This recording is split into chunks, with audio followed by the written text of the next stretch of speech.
Muy bien, pues muy buenas tardes. Les damos la más cordial bienvenida al 10º coloquio de investigación que organiza la Dirección de Investigación y Posgrado de la Universidad Nacional Rosario Castellanos. Mi nombre es Cassandra Guajardo y seré quien modere esta mesa titulada Pensamiento Crítico, Competencias Digitales y Lenguaje perteneciente al programa de la Maestría en Ambientes, Sistemas y Gestión en Educación Multimodal, MASGEM. Esta mesa está conformada por dos docentes comentaristas, a quien tengo el honor de presentar. El doctor Yasmani Santana Colín es doctor en estudios latinoamericanos. Sus líneas de investigación incluyen los accesos de jóvenes indígenas a la universidad, la relación entre comunidades y profesionistas indígenas, programas de acción afirmativa, pedagogías diferenciadas, intelectuales indígenas y formación académica, educación intercultural, etnografías contemporáneas, entre otras.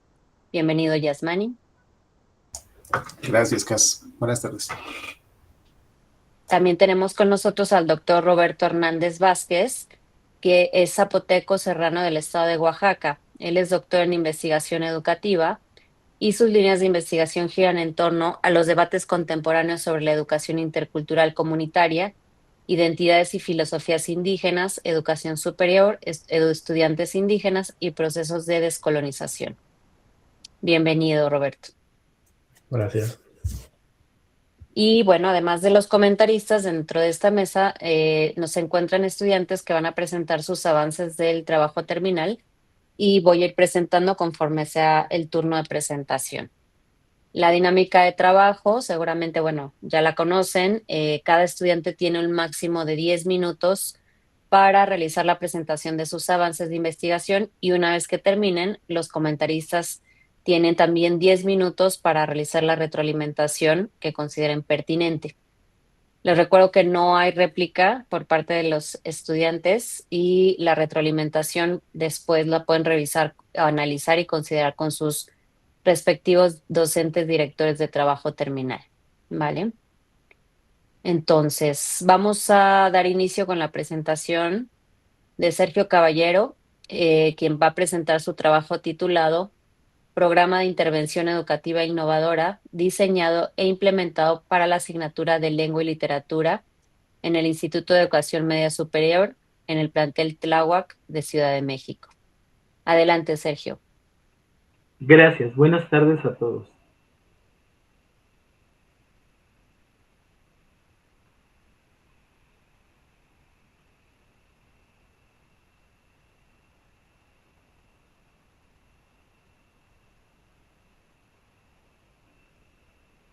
Bien, pues les voy a presentar el programa de intervención educativa innovadora para la asignatura de Lengua y Literatura 3. Este es a partir de un enfoque crítico, decolonial y con perspectiva de género para aplicarse en el Instituto de Educación Media Superior y específicamente en el plantel Tláhuac 1. Este plantel se encuentra ubicado en los límites de las alcaldías Xochimilco, Tláhuac e Iztapalapa. La comunidad escolar básicamente oscila entre la parte que viven estudiantes en unidades habitacionales y los que son de Tláhuac básicamente viven en zonas que son semirurales y urbanizadas, en donde se hacen todavía cultivo de plantas y cuidado de animales de granja. Los programas de estudio del Instituto de Educación Media Superior de la Ciudad de México tuvieron la modificación en el año 2004, por lo que hace 22 años no se ha hecho ningún otro tipo de actualización como tal.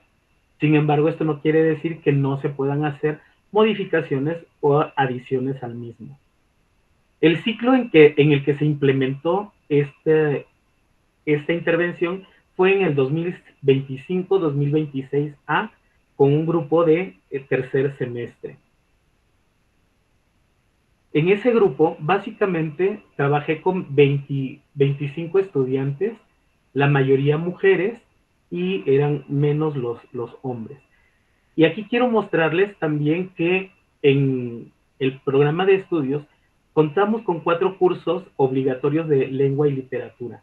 El primero corresponde a una visión general en donde se ven los tipos de textos, donde se refuerzan los conocimientos lingüísticos y también gramaticales. Es a partir del segundo semestre donde comenzamos la historia de la literatura y podemos revisar que básicamente se trata de la literatura europea, comenzando con la antigüedad clásica, la Edad Media, el Renacimiento y culminamos con el Barroco. Aquí se hacen refuerzos también gramaticales, la exploración de la lengua y también el manejo de la redacción de los estudiantes.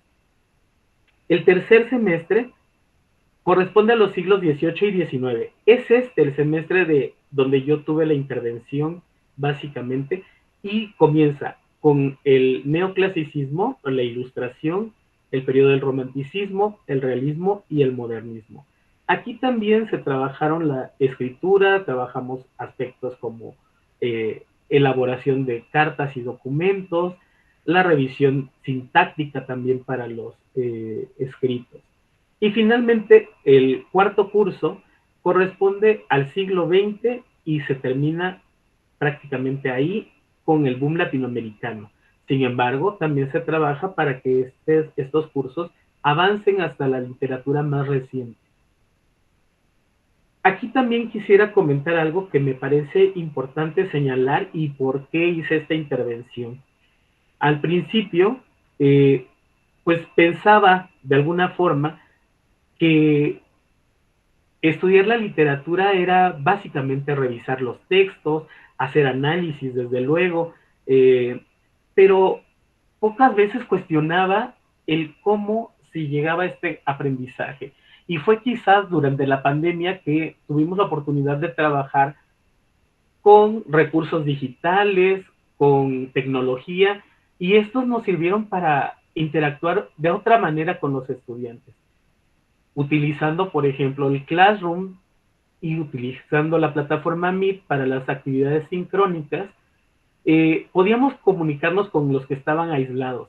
Pero ahora, a partir de ahí, lo hemos seguido usando, en mi caso lo he seguido usando, para que no solamente sea un repositorio el Classroom, sino sea este enlace donde podamos llevar a cabo actividades que puedan divulgarse, foros también de debate y algún espacio más que nos pueda servir de interacción.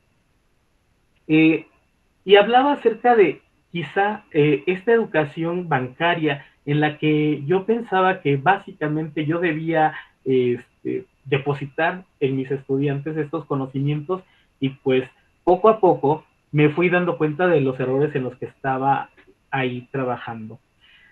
También lo que hicimos o lo que hice en esta intervención fue que al revisar la bibliografía, los autores de cada una de las corrientes, prácticamente todos eran hombres, excepto Mary Shelley para el romanticismo. Pero lo que se hizo fue justamente adecuarlo para que incluyera las escritoras y los estudiantes pudieran tener este conocimiento, este acercamiento a las creaciones literarias de las mujeres. Porque además, saber cómo se piensa, cómo se construye desde otra mirada, nos fortalece. El marco teórico básicamente se basa en el enfoque de colonial por Boaventura de Sousa, que nos permite desde luego reconocer estas jerarquías, la parte eurocéntrica y también promover el diálogo de saberes. Con Catherine Walsh estuvimos revisando la interculturalidad crítica y poder relacionar no solamente a estas autoras que habían estado silenciadas, sino también estos conocimientos que tienen los estudiantes que vienen de diferentes comunidades y que aportan también dentro de la clase.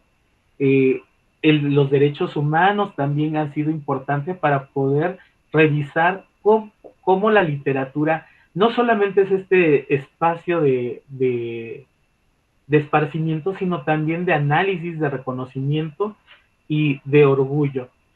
En el enfoque pedagógico, obviamente se da un acompañamiento a través de las sesiones de asesorías, de tutorías y poder trabajar con ellos estos elementos que a veces no solamente para ellos, también para mí han sido nuevos y que vamos reconociendo. En el espacio de los libroclubes, pues podíamos tener estos diálogos también con ellos y poder discernir o interpretar un tanto los textos. Estoy hablando que si en el siglo XVIII se referían a que las mujeres tenían muy poca participación social, esto lo pusimos en el foro de debates para poder generar con ellos una mayor actividad de conocimiento. El plan de acción e implementación fue la primera parte a partir de un diagnóstico y sensibilización. El segundo, como señalé, el ajuste curricular, donde incluimos a las autoras y sus obras y el conocimiento de cómo fueron creadas.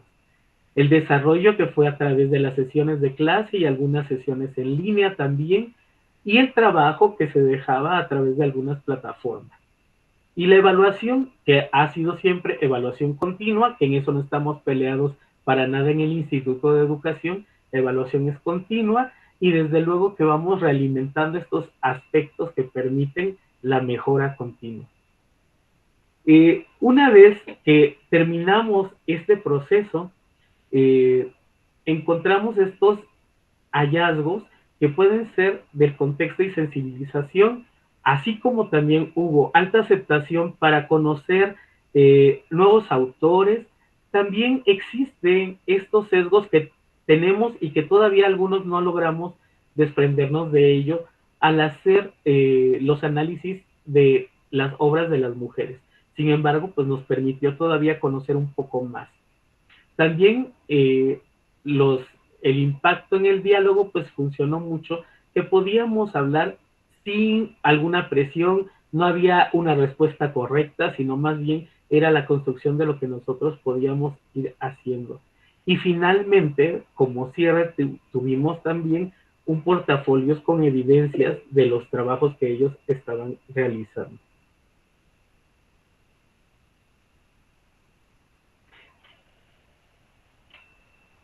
Perdón, la problematización y plan de mejora de la intervención, pues siempre estamos buscando que se renueven estos aspectos, que se realimenten, y fue también con apoyo de estas asignaturas, de estas UCAS, que en donde vimos la evaluación 360 pudimos revisar también, una vez concluido el trabajo, cómo se puede mejorar. Que esta etapa de la mejora continua siempre nos permite sobre todo revisar lo que ya hicimos, corregir algunos aspectos para que en la siguiente ocasión lo hagamos mejor, pero también tener una mirada crítica que nos permita observar nuestro trabajo y hacia dónde vamos con él.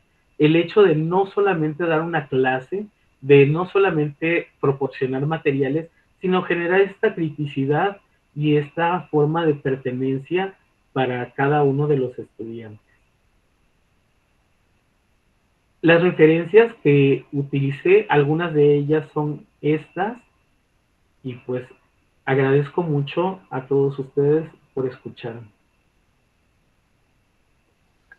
Muchas gracias, Sergio, por tu presentación tan puntual y cedemos la palabra al doctor Yasmani para que haga unos comentarios a tu trabajo. Adelante, Yasmani. Gracias, Sergio. Pues mira, yo tengo algunos comentarios breves que me parece que sí puedes contemplar para este proyecto. Bueno, primero felicitarte, es un tema que me parece interesante. Algo que yo tendría, que me gustaría, digo, tú lo platicarás con tu director, en tu título que tienes esto de Programa de Intervención Educativa Innovadora, ¿no? Que además habría que definir qué es una intervención educativa innovadora, ¿no? Pero abajo tienes el título del proyecto que me parece como, o sea, sería mucho más acertado que eso lo llevaras arriba, ¿no? O sea, romanticismo, subjetividad, libertad, emoción con perspectiva de género, porque de eso va tu proyecto. Y eso diría mucho más, ¿no? Creo que ahí podrías darle como un matiz al título para que sea mucho más llamativo, ¿no? Eso me parece muy bien. Lo otro, aquí en tu justificación yo diría, puedes aprovechar, porque digo, sé que lo que ustedes nos envían es un resumen pequeñito, tal vez, bueno, tú me dices si tu justificación es mucho más amplia. En el resumen que nos envías vienen 3 líneas, ¿no? Y dices que la intervención se justifica como un acto de justicia curricular, ¿no?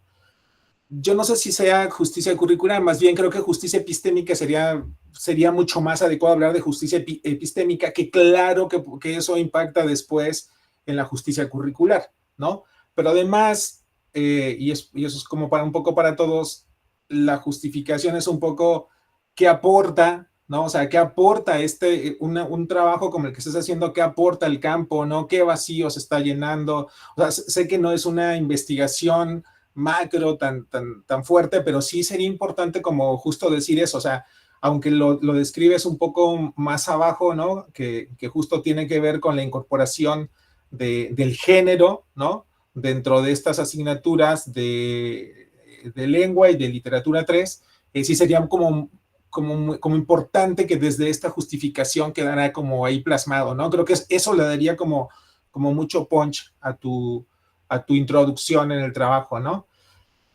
Eh, en tu marco teórico me parece bien. Digo, aquí supongo que por cuestiones de practicidad, aquí no lo desarrollas, ¿verdad? Solamente lo enuncian. Me parece bien, ¿no? El enfoque de colonial, ecología de saberes. A lo mejor ahí en la ecología, bueno, más abajo incorporas el diálogo de saberes, a lo mejor ahí podrías eh, retomar también al peruano Jorge Gaché, ¿no? Que habla justo del diálogo de saberes.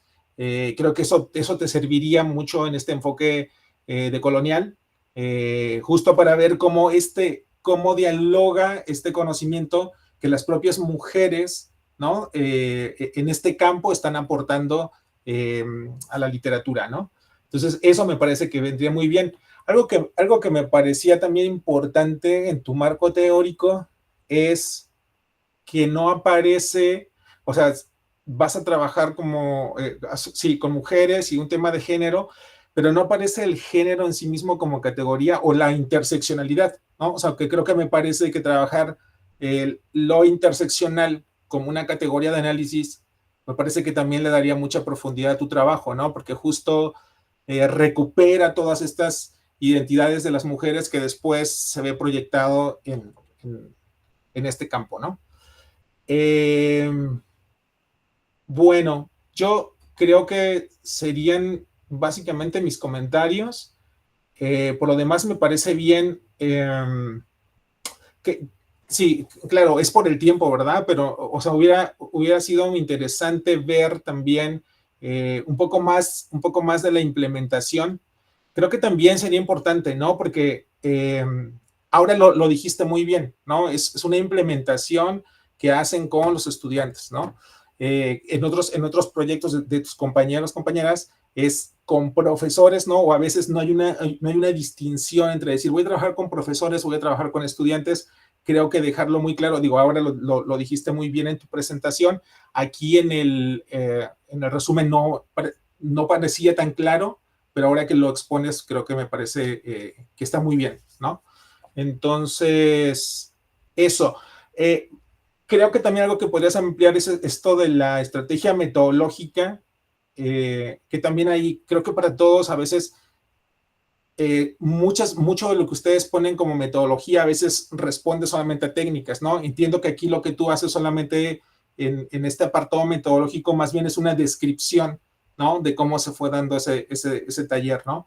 Pero creo que podrías robustecerlo un poco más, como ir guiando que paso 1, paso 2, así se fue haciendo la implementación. Ahora lo tienes muy bien descrito. Supongo que en tu texto ampliado debe estar ahí, pero si no está, sí valdría la pena hacerlo de esa manera, ¿no? Y bueno, pues por mi parte sería básicamente todo. Muchas gracias, doctor Yasmani. Y le cedo la palabra al doctor Roberto para que haga sus comentarios, por favor. Buenas noches, compañeras, compañeros. Sergio, gracias por compartirnos tu trabajo y por tu presentación. Creo que es una investigación, ¿no? Pues toda intervención es también investigación muy fructífera muy amena, ¿no? Y agradezco la invitación que me hicieron a participar porque uno también va aprendiendo de cada uno de estos procesos, ¿no? Y como comentaba el doctor Yasmani, es un trabajo que a mí me gustó. Eh, yo trabajo parte de esas líneas, la de colonialidad, interculturalidad, y lamentablemente el resumen es una síntesis, ¿no? De lo que se hace y que no te da para mucho más. Por ejemplo, en el documento que nos enviaste o que nos enviaron, no encontré el objetivo claro, ¿no? Sin embargo, aquí con la presentación ya nos das un panorama un poquito más amplio y creo que ahí habría que profundizar un poquito, ¿no? A ver qué estamos haciendo y también un poquito reflexionar si estás trabajando cuestiones decoloniales, cuestiones interculturalidad o procesos de descolonización, reflexionar acerca si es intervención o es acción social. No, para mí es muy importante discutir esos conceptos en la práctica porque la noción de intervención se me hace como muy colonial, muy de profesionalismo, muy de academicista, ¿no? Una noción muy de la escuela convencional, y si tú estás brincando de esos muros, habría que reflexionar sobre el concepto en sí mismo, ¿no? Y también un poquito en este trama conceptual, valdría la pena, digo, lamentablemente no pudimos leer más porque es un pequeño texto, ¿no? Pero sí, yo creo que el enfoque de colonial, la interculturalidad crítica, la interseccionalidad, que ya es un concepto que te sugirió el doctor Yasmani, vienen a abonar mucho lo que tú estás haciendo. Y creo que valdría la pena o convendría en este sentido entablar un diálogo profundo, ¿no? Entre la interculturalidad, la interseccionalidad, lo de colonial. eh, Manejas el concepto de ecología de saberes de Boaventura de Sousa, ¿no? Sin embargo, desde mi punto de vista, creo que tu texto te da para materializar esa noción. O sea, ¿qué es la ecología de saberes? Boaventura lo define, pero desde una perspectiva un poquito también teórica, y yo creo que un proyecto de acción social o de intervención, como tú lo llamas, valdría la pena materializar lo que lo que tú estás encontrando como una ecología de saberes.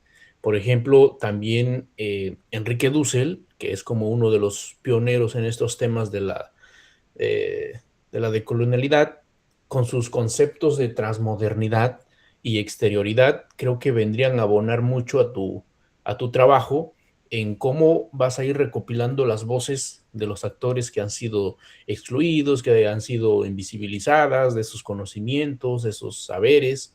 Entonces, tal vez esos conceptos te podrían también ayudar, pero ya no desde una perspectiva meramente teórica, sino ya también práctica, ¿no? Cómo lo están conceptualizando ellos, cómo se autodenominan ellos o ellas, ¿no? Y también un poquito lo que ya comentaba el doctor Yasmani, que no solo es una justicia curricular, sino también es una justicia social.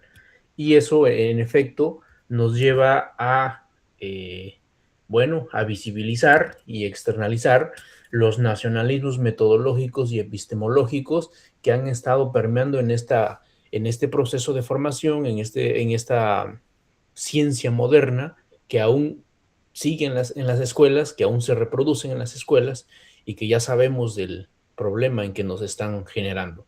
Entonces, no solo es una justicia curricular, repito, sino también es justicia epistémica, justicia social, es que atenta, o más bien que tu proyecto quebranta, fisura, erosiona estos tipos de nacionalismos eurocéntricos, falocéntricos, y que tienen que ver mucho con la construcción y reproducción del conocimiento. Y ya, por otro lado, también para mí es importante colocar quién es Sergio en el texto. O sea, cuáles son esos procesos que te llevaron, ¿no?, a realizar este tipo de trabajo. ¿Por qué optaste por realizar esta investigación, esta acción, esta intervención? ¿No? ¿Cuáles son aquellas prácticas, aquellos procesos que te interpelan como docente, como investigador o desde tu recinto en donde te encuentres, qué es lo que te llevó a realizar este proyecto de investigación. Y bueno, yo por ahí la dejo, pero sí, repito, felicidades y éxito en tu trabajo. Gracias. Muchas gracias, Yasmani, Roberto, por sus comentarios. Y bueno, se recomienda que hagan sus anotaciones para que puedan llevar estos comentarios con sus docentes directores, directoras. Y bueno, pues vamos entonces a continuar con la siguiente presentación, que correrá a cargo del estudiante Óscar Ulises Batún, que nos presentará su trabajo titulado Desarrollo de competencias digitales en estudiantes universitarios para el ejercicio profesional en el campo del urbanismo, estudio de caso. Adelante, Óscar.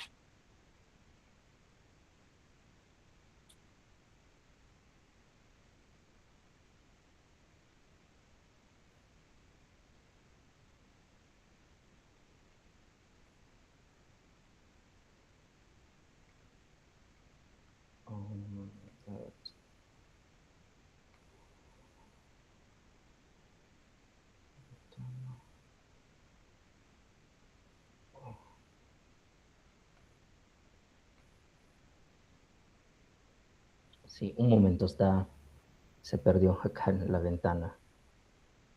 A ver.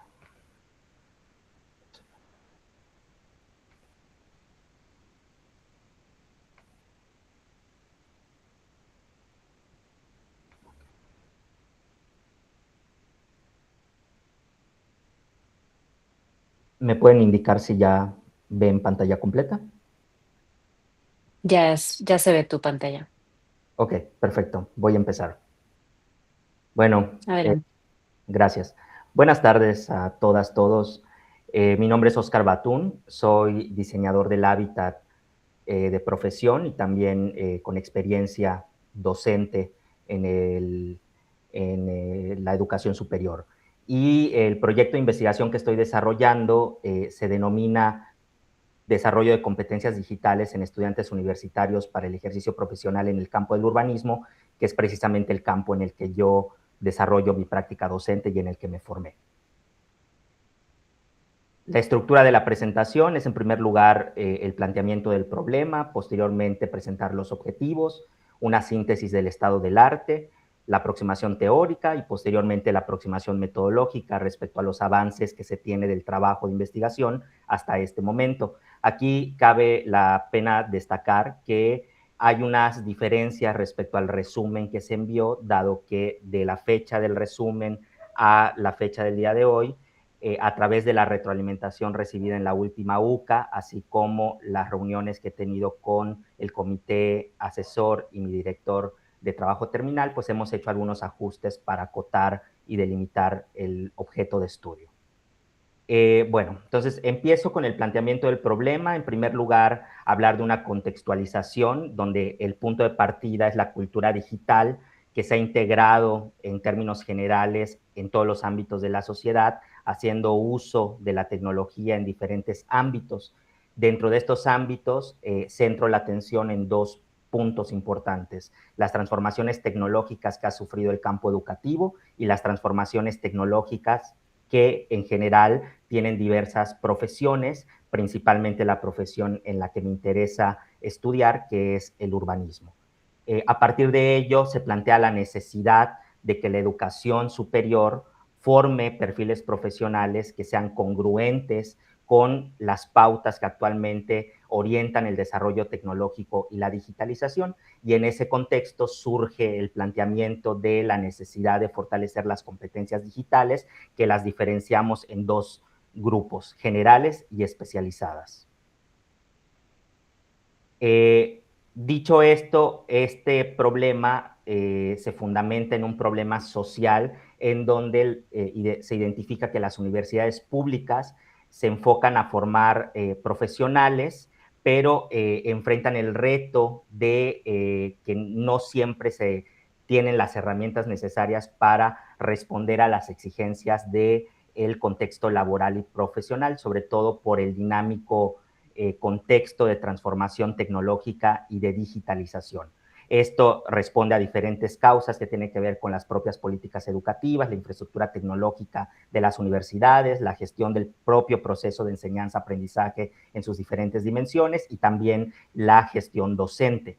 ¿Qué consecuencias tiene esto, puede llegar a tener esto? Pues el subdesarrollo de competencias digitales en la educación superior que puede impactar negativamente en la inserción laboral y en el desarrollo profesional de las y los egresados. A partir de ello, nos centramos en el caso de estudio, que es la licenciatura en diseño del hábitat de la Universidad Autónoma de Yucatán, perteneciente al campo del urbanismo, que es en la cual yo me formé y en la cual imparto clases, y reconocemos que hay un contexto importante, ¿no? En primer lugar, un marco legal que reconoce las competencias digitales como un objetivo pedagógico, un modelo educativo que reconoce que las competencias digitales son sumamente importantes en el desarrollo profesional, demandas laborales en el campo del urbanismo donde se requieren competencias digitales especializadas en este campo, y todo esto en contraparte a un plan de estudios que es de 2005, es decir, han transcurrido 21 años, y pues se observa una aparente desactualización respecto al contexto actual normativo que he referido con anterioridad. Por tanto, se plantean algunas premisas. En primer lugar, se desconoce en qué medida la licenciatura en diseño del hábitat de la UADY favorece realmente el desarrollo de competencias digitales respecto al contexto actual y cómo el proceso educativo pues está respondiendo a estas necesidades. Por tanto, se plantea la pregunta de investigación, que es cuál es el nivel de desarrollo de competencias digitales especializadas en el estudiantado de esta licenciatura y cuáles son los factores curriculares, institucionales y formativos que inciden en el desarrollo del ejercicio profesional del urbanismo. Partiendo de esto, se determina el objetivo general, que es elaborar un marco de referencia de competencias digitales especializadas para el ejercicio profesional del urbanismo y utilizar este marco de referencia para evaluar el nivel de desarrollo de dichas competencias en los alumnos que estudian esta licenciatura. Y a partir de ello se determinan 5 objetivos específicos que tienen relación con elaborar el marco de referencia referido, evaluar el nivel de desarrollo de competencias digitales, caracterizar el nivel de dominio de herramientas tecnológicas y digitales, identificar procesos curriculares, institucionales e incluso autoaprendizaje que impactan en la adquisición y desarrollo de estas competencias, así como realizar recomendaciones para fortalecer este campo en la universidad. Tomando esto como referencia, se hizo una revisión del estado del arte que está sintetizado en esta diapositiva, en donde se identifican investigaciones en 4 líneas de investigación: competencias digitales en la educación superior, transformación digital de la enseñanza, competencias digitales y empleabilidad, desarrollo tecnológico y urbanismo. Cada campo, cada línea de investigación va determinando algunas aportaciones que me permiten entender y comprender mejor el problema a partir de diferentes referentes y autores, y la gran conclusión es que se detectan vacíos de conocimiento que están de alguna manera orientando esta investigación. En primer lugar, que no hay un marco específico de competencias digitales especializadas aplicable a la formación universitaria, es decir, donde se mezcle o integre esta discusión de las competencias digitales en la educación superior y aquellas especializadas en el campo del urbanismo, y también de forma específica no existen estudios en la licenciatura en diseño del hábitat sobre el desarrollo de estas competencias y cómo los egresados y alumnos están adquiriendo y desarrollando este tipo de conocimientos y habilidades. A partir de ello, se estableció una aproximación teórica que todavía está en construcción, pero hay algunos planteamientos sobre conceptos y enfoques teóricos predominantes, en donde se identifican conceptos y planteamientos relacionados con las competencias y competencias digitales, la construcción a partir de diversos autores del concepto de competencias digitales especializadas para el ejercicio profesional del urbanismo, abordaje sobre la transformación y cultura digital, aspectos relacionados con la educación multimodal, blended learning y tecnopedagogía, y la teoría cognitiva del aprendizaje multimedia de Meyer, que resultan importantes y congruentes con el tipo de formación que está vinculada al urbanismo, en donde se requieren diversos recursos gráficos, audiovisuales, derivados del componente territorial propio de la licenciatura. A partir de todo lo señalado, también termino con una aproximación metodológica en donde prácticamente la investigación se centra en un enfoque mixto, en donde combinamos métodos cuantitativos y cualitativos, y prácticamente se plantean dos fases. En la primera fase, a partir de fuentes documentales y de entrevistas a empleadores, poder construir un marco de referencia sobre cuáles son las competencias especializadas que tendría que adquirir un diseñador del hábitat y urbanista para ser competente en el contexto del desarrollo profesional y laboral, y una vez construido este marco de referencia, pasar a la fase 2, en donde se evalúe el desarrollo de estas competencias a partir de una encuesta implementada a los estudiantes de diseño del hábitat, específicamente a los que se encuentran entre tercero y décimo semestres que ya han llevado algunas asignaturas. Se consideró una muestra estimada de 80 estudiantes, dado que no es una licenciatura muy grande, ¿no? Prácticamente tiene aproximadamente 200 alumnos activos, y también se complementa con realizar entrevistas o grupos focales a profesores para entender los procesos de desarrollo y enseñanza de estas competencias, así como entrevistas a autoridades como el personal de secretaría académica y la coordinación, para luego integrar toda esta información y poder determinar cuál es la situación actual en el desarrollo de estas competencias. De mi parte sería todo, agradeciendo su atención. Lo dejo hasta aquí. Gracias. Muchas gracias por tu presentación, Oscar. Y pasamos a la ronda de comentarios. Y cedo la palabra al doctor Roberto para que pueda hacer los propios. Gracias.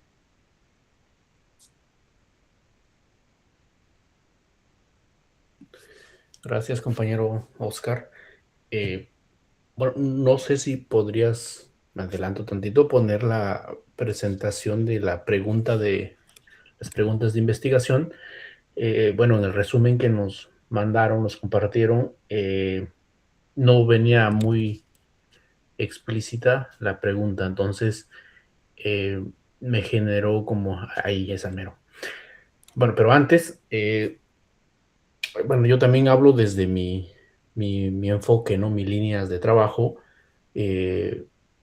Repensaría el concepto de competencias. No sé si valdría la pena, dada la noción que se ha venido trabajando, tal vez un concepto que se está utilizando desde la antropología, que son los saberes haceres, ¿no? Que ya son más concretos, más particulares, y que tienen que ver con estas tecnologías, estos insumos que los docentes y los estudiantes tenemos que aprender, tenemos que construir colectivamente.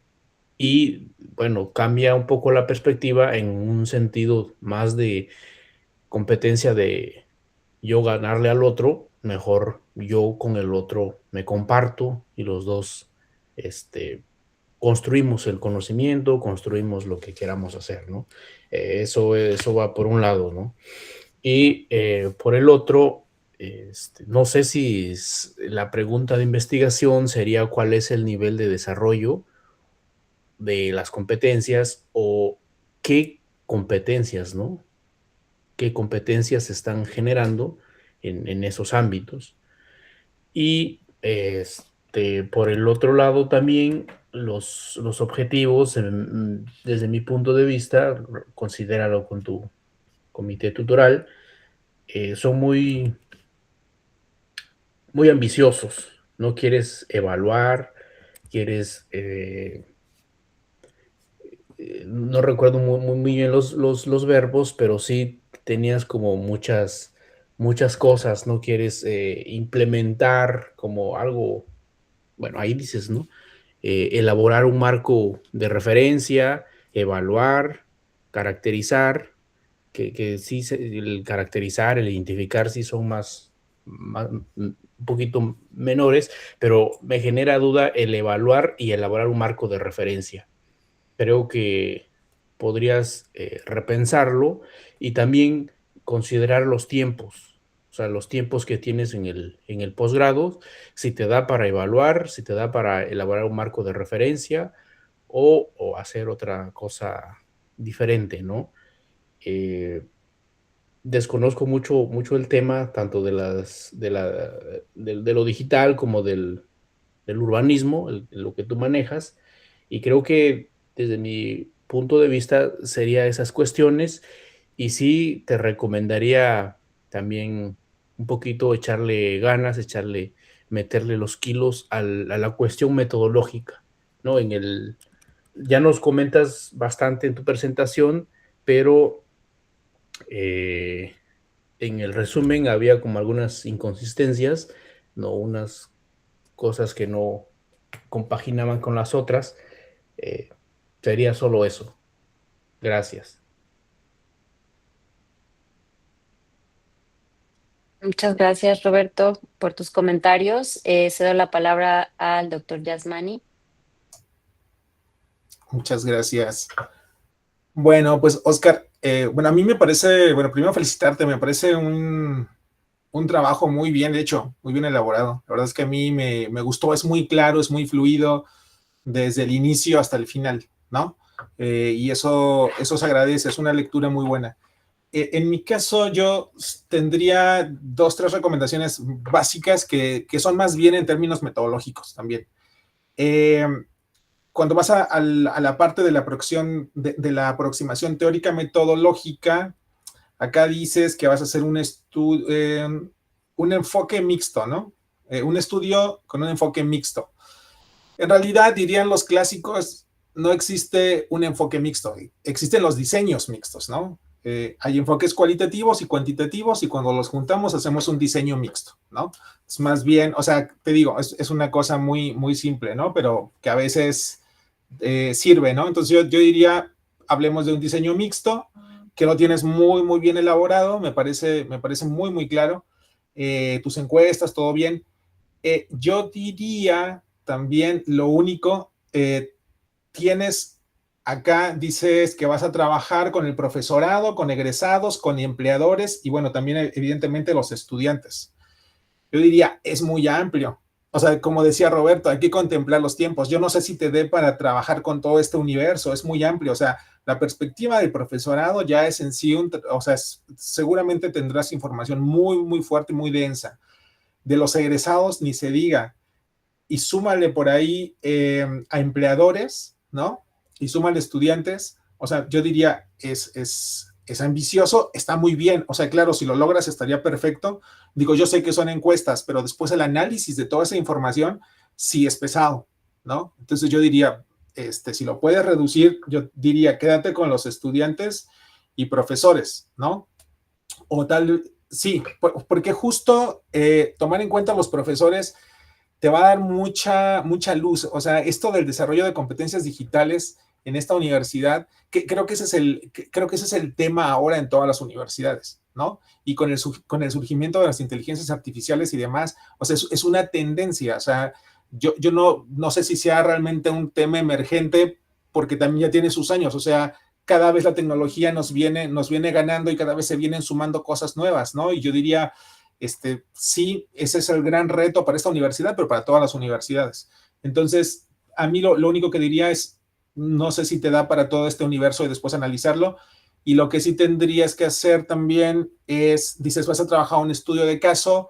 Acá en el resumen no está, pero en tu presentación tampoco, como hacer esta acotación de qué es el estudio de caso, ¿no? ¿Qué implica ser un estudio de caso? Y cuáles son las técnicas de recuperación en un estudio de caso también, porque evidentemente tienes, si dices un estudio de caso es algo cualitativo, después tienes acá la parte cuantitativa que ya nos has enunciado, justamente allí en ese cruce es tu diseño mixto, ¿no? Pero acá en el resumen no está tan claro. Entonces, si lo aclaras ahí, o seguramente lo tienes en tu texto ampliado, no lo sé, pero solo para que lo contemples, ¿va? Y por lo demás, bien, me gustó mucho. Gracias. Muchas gracias por esta ronda de presentaciones, Roberto Yasmani. Y bueno, vamos a continuar con nuestra mesa. La siguiente presentación correrá a cargo de la estudiante Diana Victoria Robles, que nos presentará su trabajo titulado Pensamiento crítico en contextos digitales, análisis de información y argumentación en estudiantes universitarios. Adelante, Diana, te escuchamos.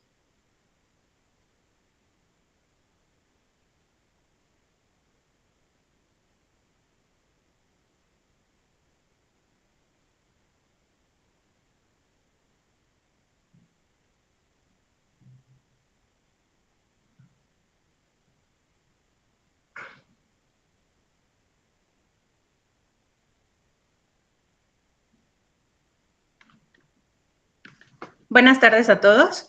Mi nombre es Diana Robles, soy licenciada en Ciencias Políticas y Administración Pública y actualmente laboro en una institución de nivel superior y me encuentro cursando el segundo semestre de la maestría. El día de hoy presento mi proyecto de investigación titulado Análisis de Información y Argumentación como Dimensiones del Pensamiento Crítico en Estudiantes Universitarios en Contextos Digitales. Mi trabajo está delimitado de la siguiente forma. Mi objeto de estudio son los procesos de análisis de la información y argumentación entendidos como dimensiones del pensamiento crítico. El pensamiento crítico es un constructo bastante amplio que además es multidimensional y respecto a algunos temas que he estado revisando, pues es difícil poder hacer algún tipo de medición empírica, por lo que mi delimitación, por lo que mi trabajo se delimita únicamente a dos dimensiones, que es la argumentación y el análisis de la información. Los sujetos de estudio son estudiantes de sexto semestre de las licenciaturas en Administración Pública. Yo elegí a estos sujetos de estudio debido a que son estudiantes que están próximos a incorporarse al mercado laboral y además en este nivel es en donde se enfrentan a la realización de diferentes proyectos como la elaboración de tesis y algunos otros trabajos que les permiten poner en práctica estas dos habilidades del pensamiento crítico. Y yo llevo a cabo mi estudio en el Centro Universitario Tlacaelel, que está ubicado en Ixtapaluca, Estado de México. Es una institución de corte particular que tiene aproximadamente 1,500 estudiantes y por eso, debido a que yo trabajo en el área de Administración Pública y Contaduría y que son estudiantes que comparten contextos, que comparten docentes y proyectos, por eso decidí utilizar a estos dos sujetos. Y mi estudio se enfoca sobre todo en cómo estos estudiantes realizan los procesos relacionados al pensamiento crítico en la forma en la que ellos llevan sus actividades académicas, en cómo ellos buscan y realizan análisis y evaluación de la información digital. Y pretendo realizar mi levantamiento de datos durante el ciclo escolar 2027A. La problemática de mi trabajo surge debido a que en la actualidad el pensamiento crítico ha adquirido una gran importancia en los programas de estudio desde nivel básico hasta nivel superior y sobre todo porque es una competencia que es ampliamente buscada en el ámbito laboral y de acuerdo a algunos autores algunos autores mencionan que es una también de las más difíciles de poder encontrar. Entonces, para mí es importante el desarrollo de este pensamiento crítico y sobre todo en el contexto en el que vivimos actualmente hay un debate en el cual se centra mi investigación, es que algunas posturas en la actualidad sostienen que los entornos digitales dificultan los procesos de reflexión, reflexión en la educación universitaria. Y,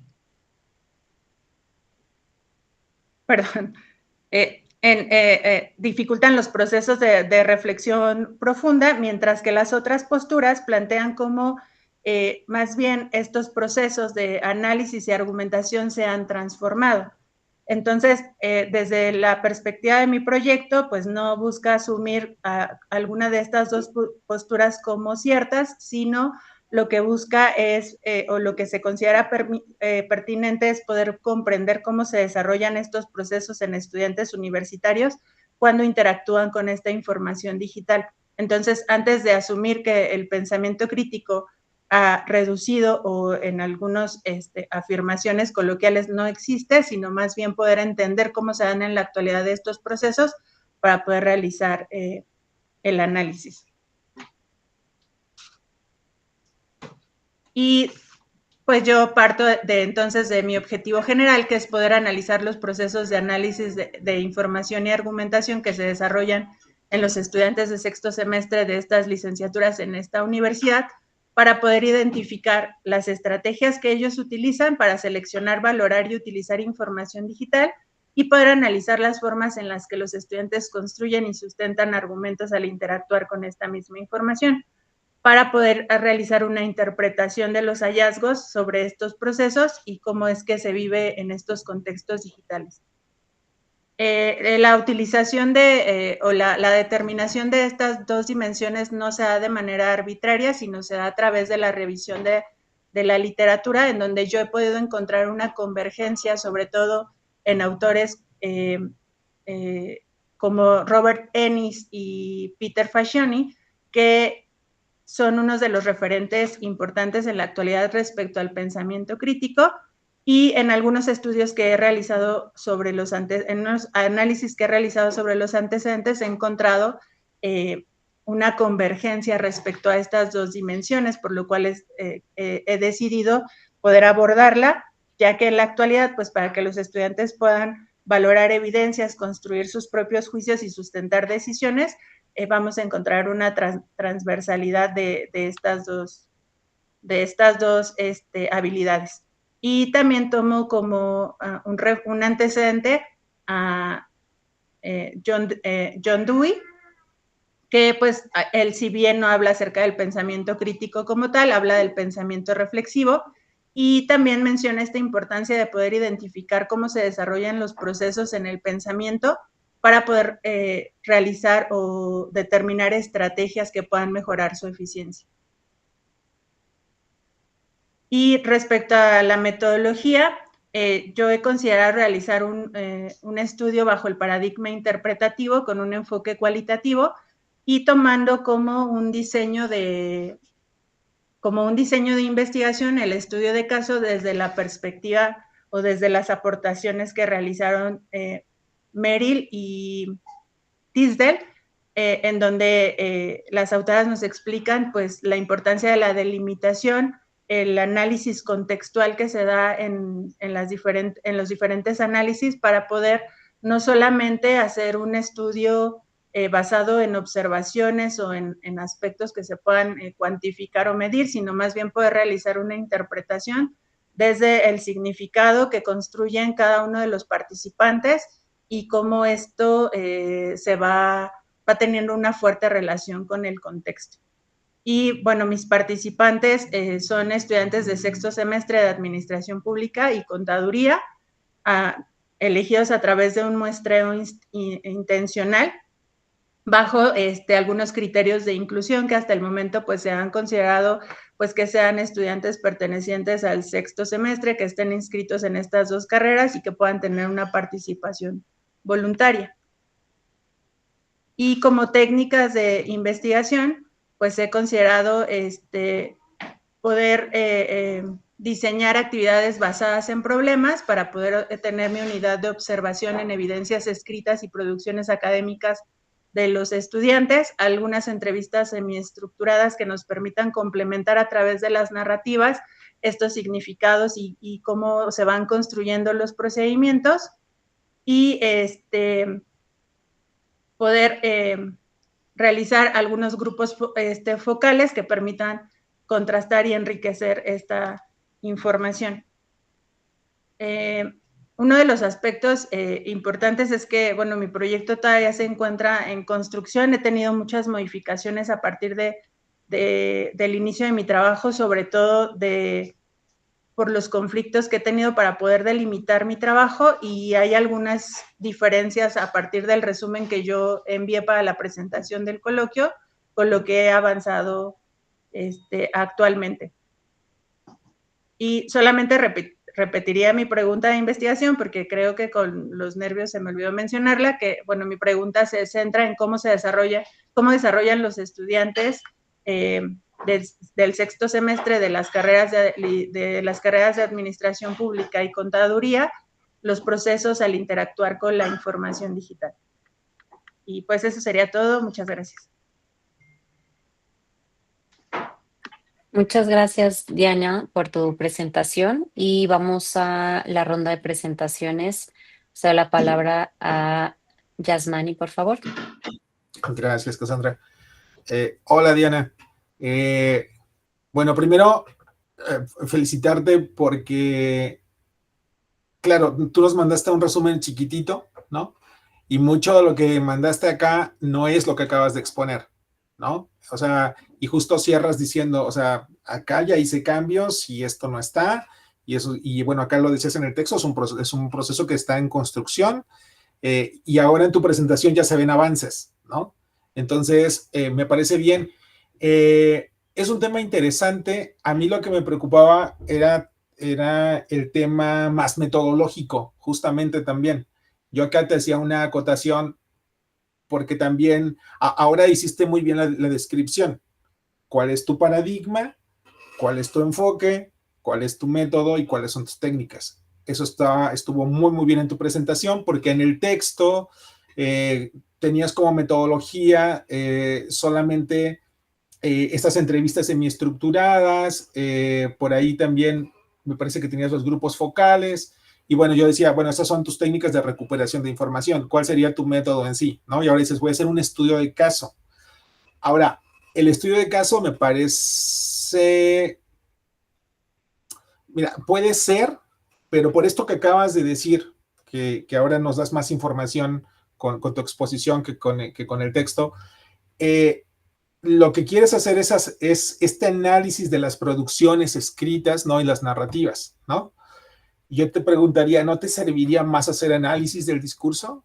¿No? O sea, como metodología, porque justamente creo que eso es lo que vas a hacer, ¿no? Ese análisis de la producción de tus estudiantes, lo que te permite a ti, y porque ahora cambiaste la pregunta también, cómo se manifiestan esas dimensiones de análisis de información y de argumentación de los estudiantes universitarios al elaborar justamente respuestas académicas a partir de la información digital, ¿no? Entonces, yo creo que te serviría mucho más hacer ese análisis del discurso que hacer un estudio de caso, ¿no?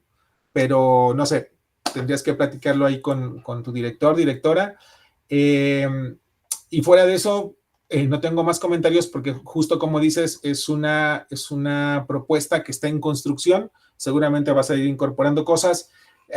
Incluso cambiaste la pregunta. La pregunta que hiciste ahora me parece todavía mucho más concreta que esta que tenías acá. Y bueno, eso. Muchas gracias, Yasmani.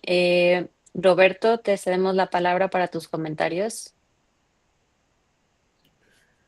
Sí, gracias, compañera Diana. También son muy breves. La verdad es de que, como ya comentó el doctor Yasmani, en tu texto eres una Diana y aquí eres otra, ¿no? Pero esta versión es mucho más completa, mucho más interesante. Y yo lo único que te diría, aparte de lo que ya dijo el doctor Yasmani, de profundizar, ¿no?, la cuestión metodológica, porque si es necesario ahí ponerse de acuerdo, si son análisis del discurso, estudios de caso, dialogar con el título, o sea, el pensamiento crítico. Tal vez no lo pudimos revisar porque pues, es muy pequeño el resumen, pero ¿qué estás entendiendo o las versiones que hay sobre el pensamiento crítico? Porque desde mi punto de vista, pues el pensamiento crítico habría que analizarlo desde su origen, ¿no? ¿Para qué fue creado? ¿Dónde fue creado? ¿Cuáles son los fines? Y, y en esta cuestión, desde mi perspectiva, hablaríamos de un pensamiento crítico descolonizado, ¿no? Y porque si seguimos reproduciendo lo mismo de siempre, el pensamiento crítico ya no es del todo crítico, ¿no? Ese es por un lado. Y creo que por lo que piensas hacer de tu investigación está muy, muy interesante, dada las circunstancias o más bien dado el contexto en el que estamos viviendo, ¿no? En este mundo digital, en este mundo emergente.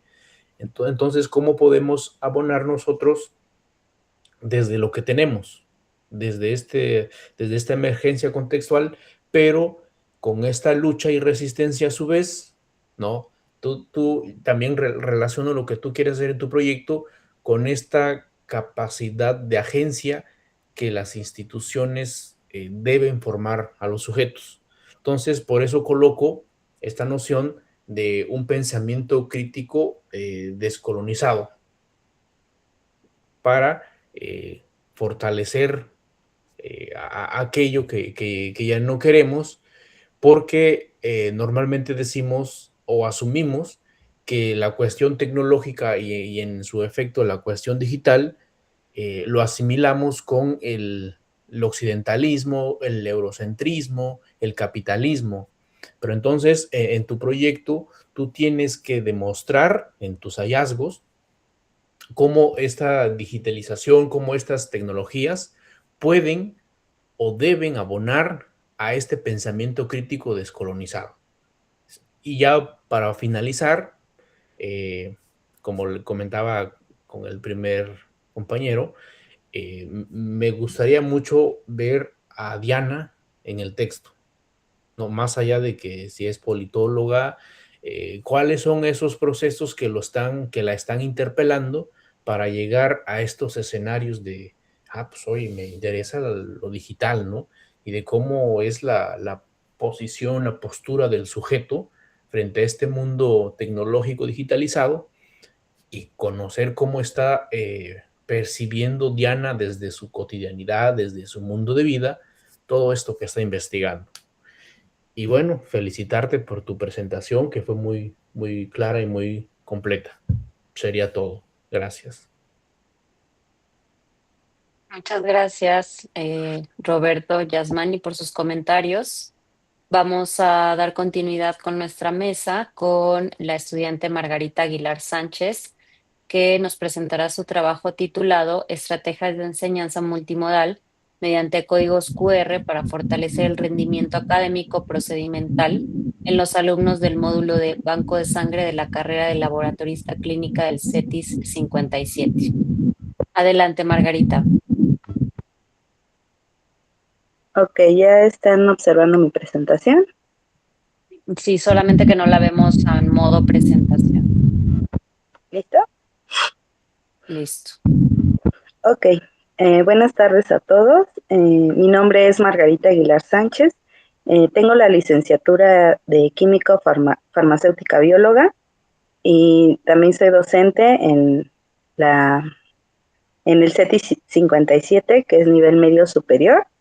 Ya llevo 10 años dando clase y bueno, ahorita voy a presentarles mi proyecto de intervención que lleva el nombre de Estrategias de Enseñanza Multimodal mediante códigos QR para fortalecer el rendimiento académico procedimental en los alumnos del módulo de Banco de Sangre de la carrera laboratorista clínico del CETI 57. Aquí hago un paréntesis, yo me encargo de dar este módulo de Banco de Sangre. Mi comité asesor está integrado por el doctor José Antonio Jerónimo Montes, la doctora Sandra Consuelo Cerrato y la doctora Leticia Montoya López. Y bueno, para entender un poquito sobre este proyecto de intervención, les voy a hablar un poquito del contexto. Debemos situarnos en el contexto real del CETI 57, que es un plantel público con un modelo 100% presencial donde carecemos de una plataforma virtual y de infraestructura de alto costo. En este entorno, el módulo de Banco de Sangre pues representa un desafío crítico, es una asignatura con una densidad inmunológica y teórica altísima, exige destrezas psicomotoras de precisión absoluta y donde el margen de error biológico debe de ser cero. Actualmente, pues la enseñanza sigue un esquema tradicional, el uso de manuales impresos que son un poco abstractos, las explicaciones orales al inicio de las sesiones, y bueno, esto genera una sobrecarga cognitiva en los alumnos. Se traduce a veces en confusiones, en errores procedimentales al momento de la manipulación de muestras. Y bueno, también aquí también detectamos pues áreas de oportunidad. ¿Cuál sería esto? Pues el low cost, que hablamos de bajos costos, el implementar el aprendizaje justo a tiempo, el use in time learning, y utilizando los códigos QR adheridos por ejemplo, a los equipos y a los reactivos que son de uso en el laboratorio, podemos transformar el laboratorio en un espacio de aprendizaje aumentado mediante el andamiaje digital multimedia. Y bueno, ¿cómo nos planteamos este problema? Pues la problemática se sintetiza en el método tradicional, es un poco insuficiente para la naturaleza procedimental de la materia.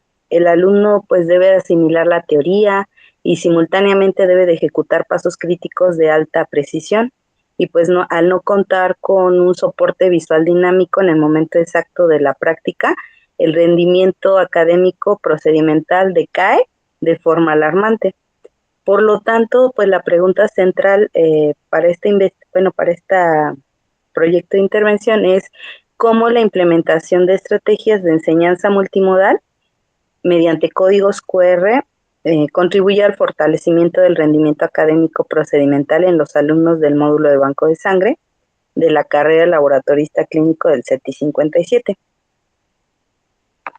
Y bueno, dentro de los objetivos que planteamos, después de esa interrogante, viene el evaluar el impacto de las estrategias de enseñanza multimodal implementadas mediante códigos QR en el rendimiento académico procedimental de los alumnos del módulo de banco de sangre de la carrera del CETI 57 a fin de optimizar el desarrollo de sus competencias técnicas. Y bueno,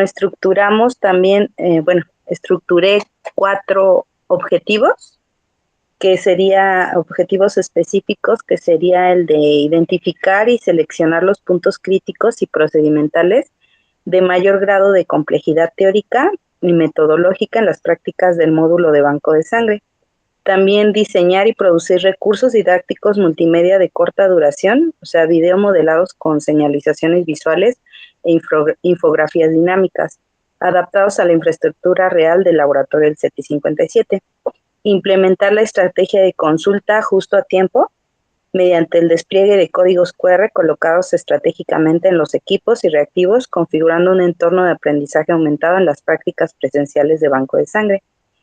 Y comparar el rendimiento académico procedimental de los estudiantes mediante un pretest y un posttest para determinar la efectividad de la intervención en los recursos multimodales. Y bueno, el soporte teórico de este entorno multimodal se fundamenta sólidamente en la ciencia cognitiva. Nos basamos principalmente en la teoría cognitiva del aprendizaje multimedia de Richard Mayer, la cual demuestra que pues, las personas aprenden mejor cuando los canales visuales y auditivos procesan información de forma complementaria. También esto se enlaza con la teoría de carga cognitiva de John Swagger, que al segmentar y señalizar la información de los procedimientos complejos en videos cortos, pues se reduce la carga cognitiva. Asimismo, también se incorpora el concepto de aprendizaje justo a tiempo de Wang Shank, que valida el acceso a la información en el momento preciso de la necesidad instrumental y se complementa con el aprendizaje ubicuo por Nicolás Burles y los principios de video modelado e infografías dinámicas de Fiorella y Maya.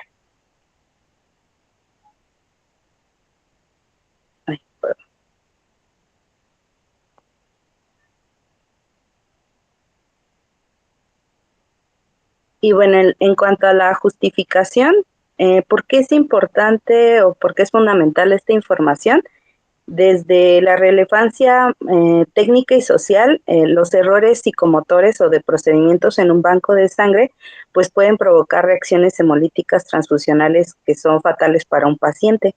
Por ello, la formación de estos estudiantes en el área técnica debe de estar estrictamente estandarizada bajo la norma oficial mexicana, que es la NOM 253 SSA 1-2012, y también garantizar que adquieran destrezas motrices finas y precisas para la seguridad de la salud pública.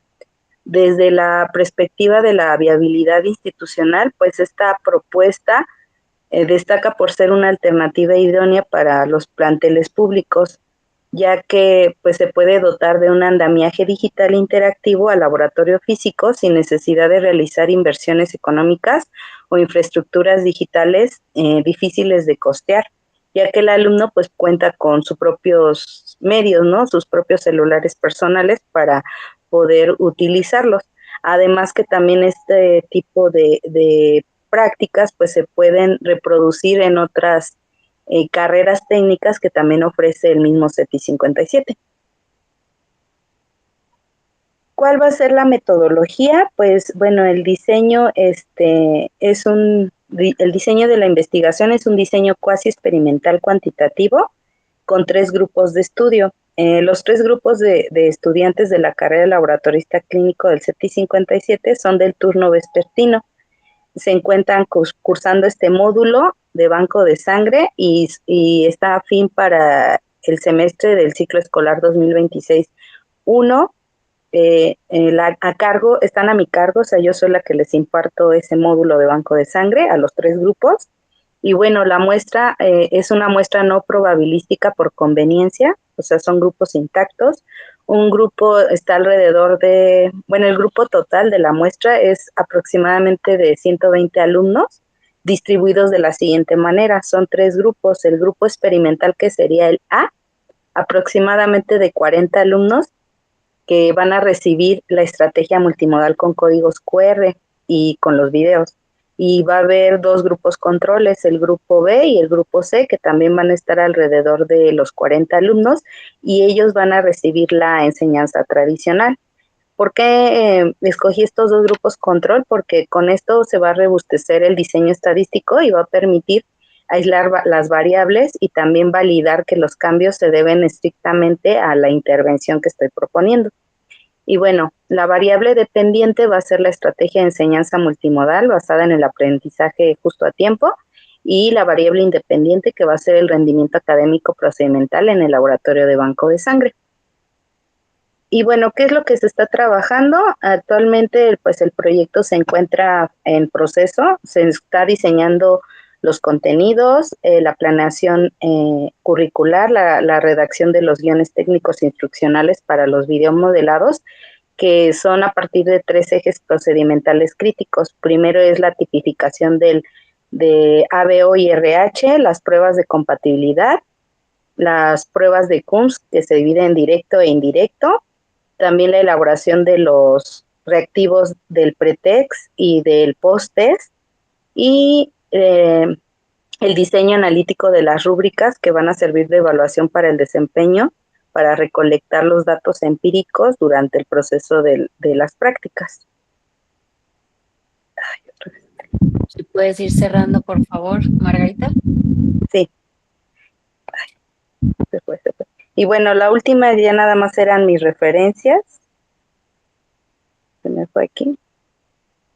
Son mis referencias en la cual se basó esta intervención. Y bueno, pues sería todo de mi parte. Gracias por la retroalimentación. Gracias. Muchas gracias, Margarita.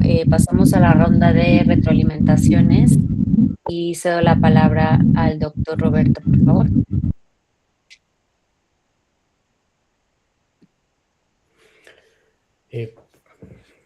Pues bien, gracias, compañera. Se me hace un tema muy, muy novedoso para mí, pero a su vez también muy interesante y necesario, ¿no?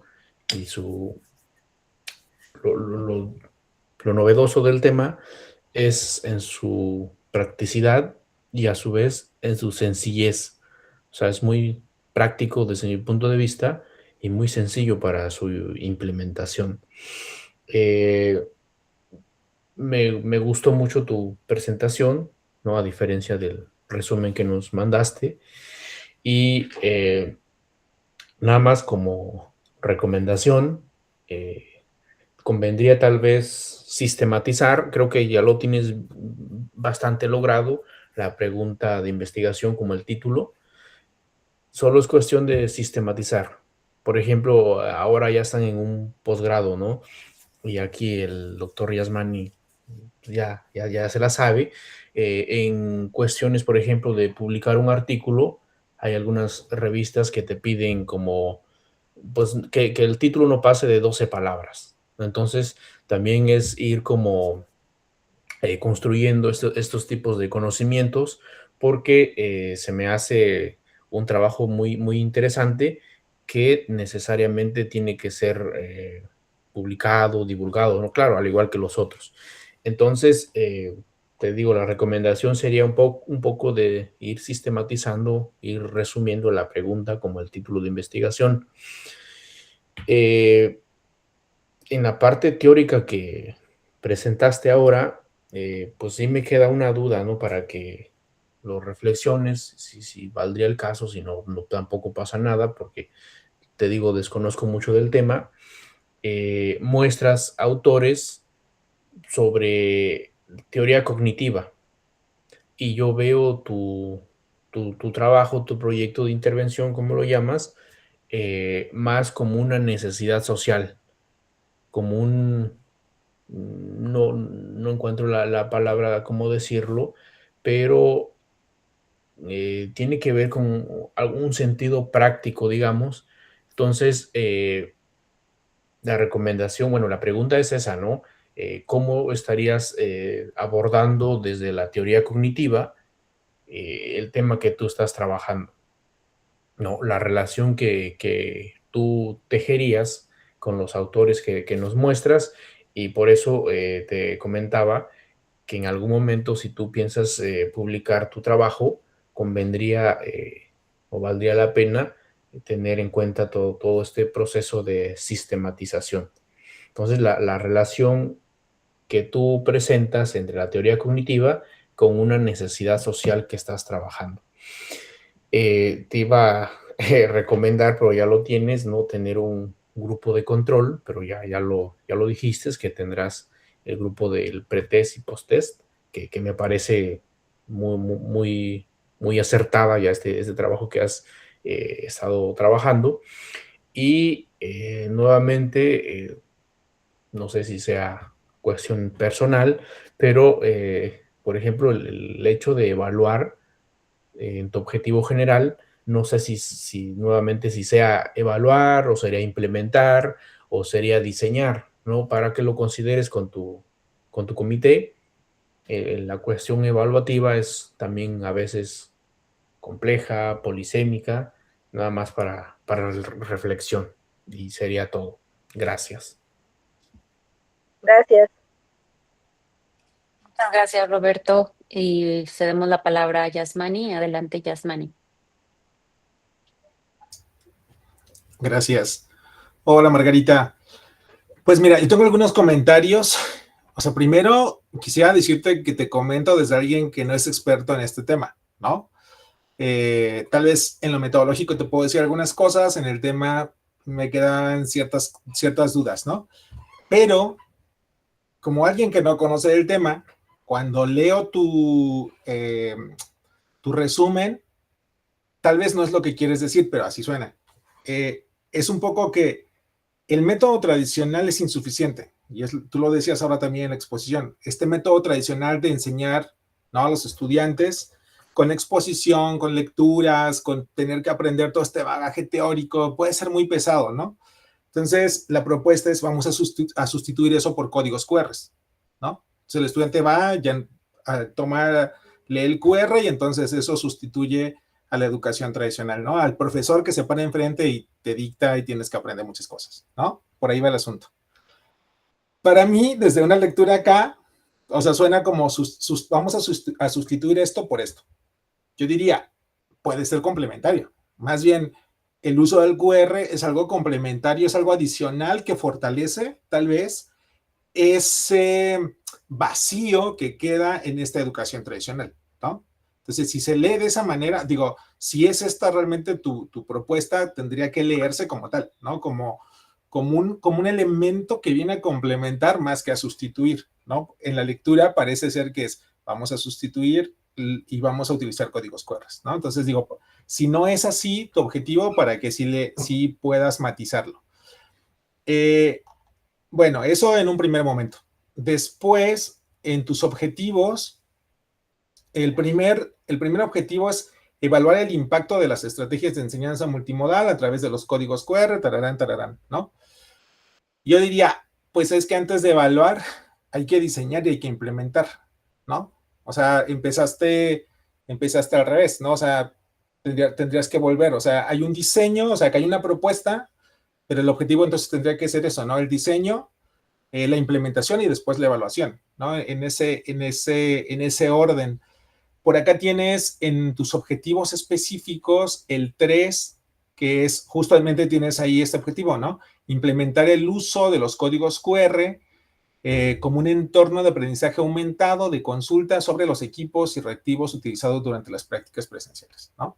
Digamos, ese está más cercano. Yo hasta decía, hasta este me suena más a objetivo general, más que el anterior de evaluar, ¿no?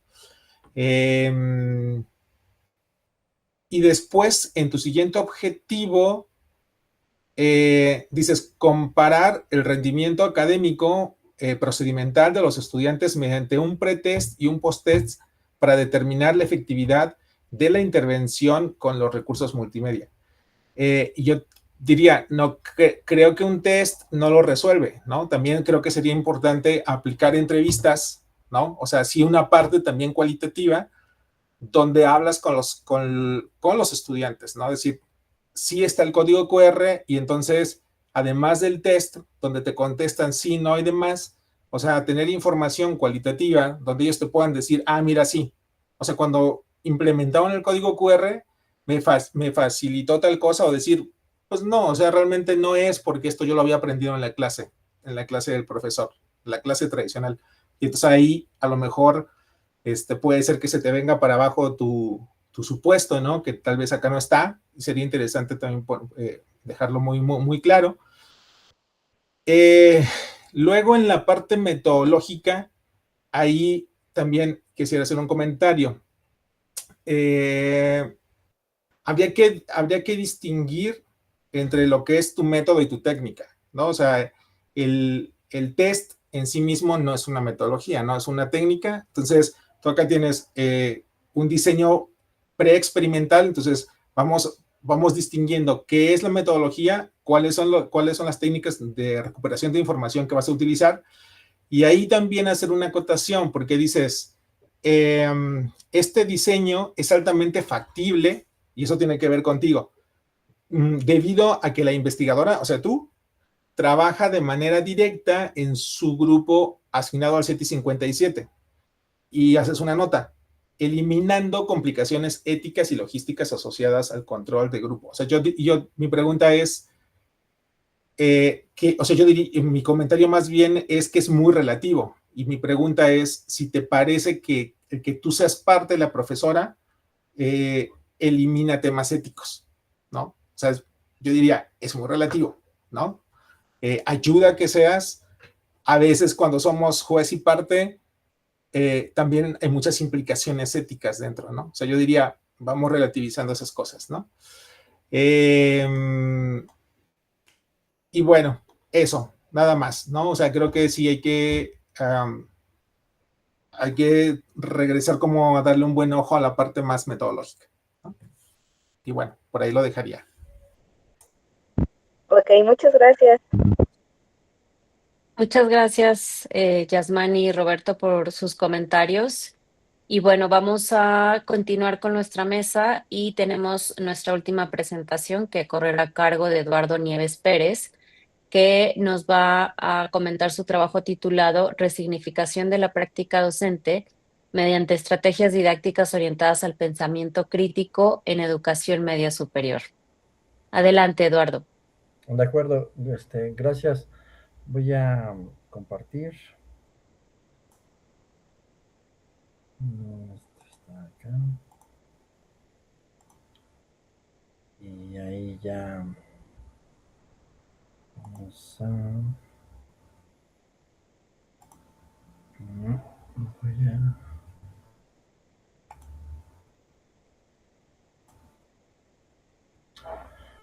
Ahí está, ¿sí se ve? Sí. Ok, muchas gracias. Bueno, pues sí, mi nombre es Eduardo Nieves Pérez, soy licenciado en Filosofía y actualmente soy docente de Educación Media Superior. Les agradezco por este espacio para presentar mi trabajo, que ya lo mencionó la doctora, resignificación de la práctica docente mediante prácticas para el fortalecimiento para el fortalecimiento del pensamiento crítico en educación media superior. Este trabajo está realizado como parte de un informe académico por experiencia profesional. Es la modalidad a través de la cual me pienso titular. Y bueno, vamos al contexto. Antes de explicar el problema, esta experiencia profesional es importante mencionar cuál es el origen, y pues yo he participado en diferentes subsistemas como CONALEP, como CECITEM, en diferentes planteles, Universidad Latina, y actualmente soy parte de la plantilla docente de la Escuela Preparatoria Oficial número 282, que se encuentra ubicada en el municipio de Ecatepec, Estado de México. Y justamente es en este último contexto o en este último subsistema donde yo identifiqué la problemática de esta investigación. Y bueno, este problema, a saber, es, durante mi práctica docente, yo he observado una situación recurrente que ya se ha mencionado aquí, y creo que eso tiene una relación directa con la mesa en la que estamos, que es por parte de los estudiantes, presentan dificultades para argumentar sus ideas, y ellos reproducen información sin filtrarla, sin analizarla, sin reflexionarla. Sabemos que actualmente están bombardeados por todos los medios de comunicación masiva, y bueno, hace falta por su parte evaluar esta confiabilidad de toda la información, y sobre todo las fuentes de donde ellos obtienen toda la información que ellos pueden, con la que trabajan, con la que conviven constantemente. Y de aquí surge la pregunta de esta investigación, que es ¿de qué manera las estrategias didácticas orientadas al análisis, argumentación, reflexión crítica pueden contribuir al fortalecimiento del pensamiento crítico en estudiantes de educación media superior? En este caso es un bachillerato general. Y bueno, como parte de la justificación, pues este problema, ustedes lo saben, lo sabemos, ustedes como docentes, que adquiere o tiene una relevancia, una importancia urgente. Es algo que sí llama mucho la atención, dado que nuestro contexto está caracterizado por una hiperconectividad y una sobreabundancia de información y circulación de noticias falsas. En este escenario, desarrollar pensamiento crítico pues deja de ser un objetivo complementario. Antes bien, es una necesidad educativa. ¿Por qué? Porque implica fortalecer estas capacidades de análisis. En alguna de las presentaciones comentaban competencias, ¿no? Pero también se pueden fortalecer estas capacidades de análisis, reflexión, la argumentación y la toma de decisiones fundamentadas dentro del contexto educativo y también dentro del contexto ya personal de cada estudiante, incluso de su comunidad. Bueno, entonces, un poco del marco teórico, o el marco que yo tomo, del que yo parto, es para poder explicar esta problemática. Recurría a autores clásicos, que ya los mencionaron, los conocemos. En el caso de Freire, que este autor brasileño, dentro de su obra más importante, él comenta que la educación está orientada únicamente a repetir, una repetición mecánica del conocimiento, o simplemente hay una falta de análisis o de una opinión personal por parte de los alumnos. En el caso de Manuel Castells, él permite comprender cómo la sociedad red y la sobreabundancia informativa transforman, cambian estos retos educativos. Por su parte, Henry Giraud, él plantea que el docente, la figura docente, debe actuar como un intelectual transformativo. Y aquí, bueno, yo debo mencionar que no únicamente es un deber profesional, yo creo que es una cuestión humana también, que el docente se sitúe como no únicamente como mediador, no únicamente como el facilitador de conocimiento, antes bien como un transformador intelectual. Y por su parte, también lo habían comentado, Enrique Dussel pues incorpora este concepto, esta idea de la decolonialidad intelectual, no nada más material. Y por otro lado también él plantea la dimensión ética del pensamiento crítico. Y bueno, estos referentes no solo sustentan este trabajo, sino que ofrecen también un marco desde el cual interpreto la experiencia docente analizada. Aquí están lo que había mencionado, los referentes teóricos. Y bueno, en cuanto a la metodología, pues este trabajo se desarrolla bajo la modalidad, como comentaba, de un informe académico por experiencia profesional, donde adopté una perspectiva cualitativa basada en la reflexión sistemática de la práctica docente. Para ello se realizaron 3 encuestas a 50 alumnos, donde se recuperan observaciones de aula, planeaciones didácticas, productos académicos, instrumentos diagnósticos y la valoración realizada por los propios estudiantes en las asignaturas de humanidades, pensamiento filosófico, lengua y comunicación que he impartido en esta Escuela Preparatoria Oficial 282. Las estrategias, ¿cuáles son las estrategias? Pues bueno, a partir de diagnósticos se implementaron diversas estrategias didácticas orientadas a este fortalecimiento del pensamiento crítico, y yo creo que es importante también comentar que, como hace rato lo habían dicho, que es el pensamiento crítico, conceptualizarlo o definirlo, o depende mucho del autor, y en ocasiones puede ser un poco... las fronteras pueden no estar tan delimitadas, pero vale decir que para estas estrategias se centraron para fomentar este pensamiento crítico en debates, lectura crítica, en análisis de casos, escritura argumentativa, obviamente por parte de los alumnos, y exposiciones y reflexiones grupales. Las evidencias recuperadas incluyen planeaciones, fotografías de actividades, productos académicos y ensayos elaborados por el estudiantado, los cuales les permiten documentar este proceso de intervención.